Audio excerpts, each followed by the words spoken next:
In this investigation, our primary aim was to determine stoichiometric ratios between copper and silver by analyzing the reaction in which pure copper wire was submerged in a silver nitrate solution, producing products of copper nitrate and pure silver. The experiment was conducted as follows. A piece of coiled copper wire was placed in a pipette with silver nitrate solution. After a period of time, silver crystals formed along the copper wire as a result of the reaction between silver nitrate solution and the copper wire.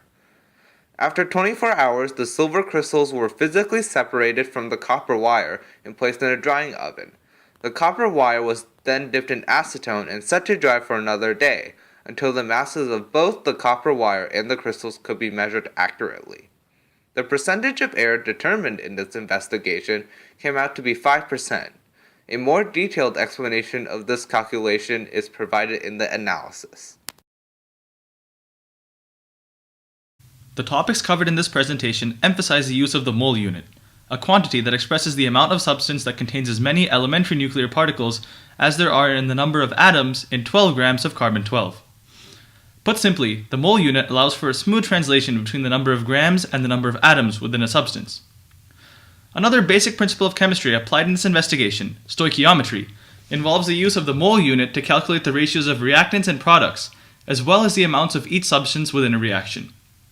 Let's transition to our investigation. The primary chemical reaction within our experiment is as follows. 2AgNO3 plus Cu yields CuNO3 2 plus 2Ag. The main problem which arose during this investigation was determining whether or not the copper ion in the resulting reaction carried a 2 plus or a 1 plus charge. Our hypothesis is as follows.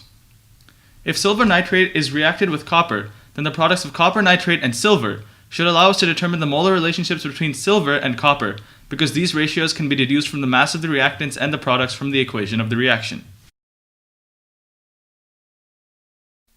The materials needed for this lab are 1 40 milliliter beaker to obtain acetone, 1 500 milliliter beaker, 1 electronic scale, 1 glass test tube, 1 parafilm, 1 pipette, labeling tape for period and table number, 1 test tube rack, 1 drying oven, 1 distilled H2O water wash bottle, 10 milliliter silver nitrate solution, 6-inch copper wire, some acetone to dry the silver crystals from the copper wire, and 1 stirring rod.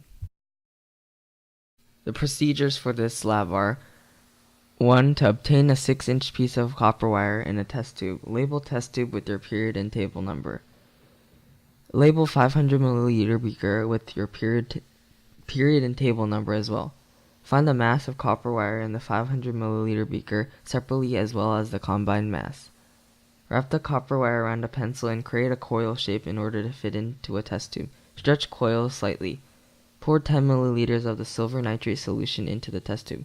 Wire should be fully submerged into solution. Record observations for 30 minutes, then cover the test tube with parafilm and let it react for 24 hours. Get labeled 500 milliliter beaker for waste.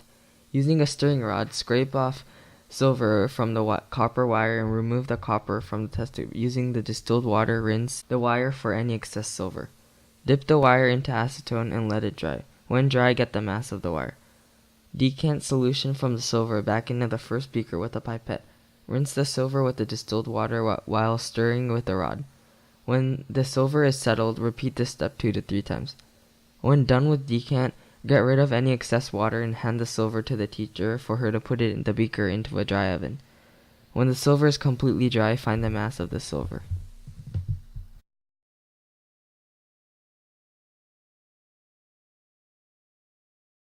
Next, let's look at the data and physical observations and chemical explanations of the reaction. First, we have shiny copper wire being submerged into a clear and colorless solution, indicating the formation of bubbles that shows that it's a reaction. And for our explanation, we have that copper atoms start to react with silver nitrate solution, so that this means that it just initializes the reaction. Once the copper wire turns black, we know that the copper atoms become oxidized, or they become more into an oxidized state, and they'll lose electrons, so Cu becomes Cu2 plus and 2E minus. Next, silver crystals begin to form on the surface of the copper wire. This means that silver ions are going through reduction, where they gain electrons and are decreased from an oxidization state. So, for example, electron plus silver plus makes pure or uncharged silver, and then 2e minus plus 2ag plus makes just 2ag. And then finally, the solution changes to a blue color and forms a precipitate of silver. So this shows that there's a presence of 2 plus ions along with NO3 minus as a spectator ion, because NO3 minus never changes throughout the reaction, therefore it is called a spectator ion. Now looking at the raw mass data table, we can see that the mass of copper wire before the reaction is 1.10 grams, and the mass of the copper wire after the reaction is 1.08 grams. Thus, the mass of the copper wire reacted or lost would be 0.02 grams. Now, the mass of the empty labeled beaker was 29.60 grams, so then the mass of the beaker and the copper wire would equal 30.70 grams. And the mass of the beaker with dry silver crystals was 29.67 grams. Subtracted by the mass of the beaker would give us mass of silver crystals being 0.07 grams. Now let's move on to the calculations for the copper-silver nitrate lab. In order to calculate the moles of the copper reacted, we must get grams of copper and multiply by 1 mole of copper, which is 63.55 grams of copper, giving us 0.000315 moles of copper. Next, we have calculating the moles of the silver formed. As we have 0.0700 grams of silver, we multiply that by 1 mole of silver, or 107.87 grams of silver, giving us 0.000649 moles of silver. Next, the expected ratio of moles of silver to moles of copper through the use of our balanced equation shows us that we will have 2 moles of silver per 1 mole of copper, and through the experimental ratio of moles of silver over moles of copper using our class average, we have determined that it was 1.9 moles of silver over 1.9 moles of copper. However, we could have also divided our moles of silver and moles of copper to determine that ratio as well. Next, to calculate the silver atoms, we used the moles of silver, which was 0.00649, and multiplied it by 6.022 times 10 to the 23rd atoms of silver over 1 mole of silver, which gave us 3.91 times 10 to the 20 atoms of silver. To find copper atoms, we would use the same method, giving us 1.90 times 10 to the 20th atoms of copper. To calculate the experimental ratio of atoms of silver to the atoms of copper, we would divide both of these values, giving us 2.05 atoms of silver per 1 atom of copper. To calculate percent yield of silver using the class average of 1.9 moles, using the actual yield over theoretical yield times 100 gives us 1.9 moles of silver over the 2 moles of silver expected times 100, which gives us 95%.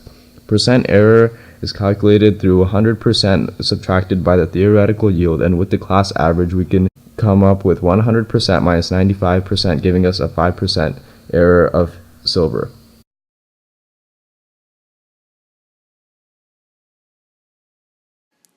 From the balanced equation, it was concluded that the copper ion used in the reaction was copper 2, as only then would the equation end up being balanced. The percent of error was calculated to be 5%. Sources of error may be inaccurate scale measurements, as the balance used rounds to the nearest hundredth of a gram. Other factors include test tubes that were not completely dry and the inability to scrape off all the silver present in the wire. Also, inaccurate measuring and substances like air interfering with the reaction could contribute to erroneous data. This experiment could be applied to the real world in a very important way. When elements naturally found combined in nature need to be separated in order to obtain the pure element, simple stoichiometry can aid in learning more about the chemical makeup. In conclusion, this study enables the understanding of the chemical makeup of various elements through the use of stoichiometry.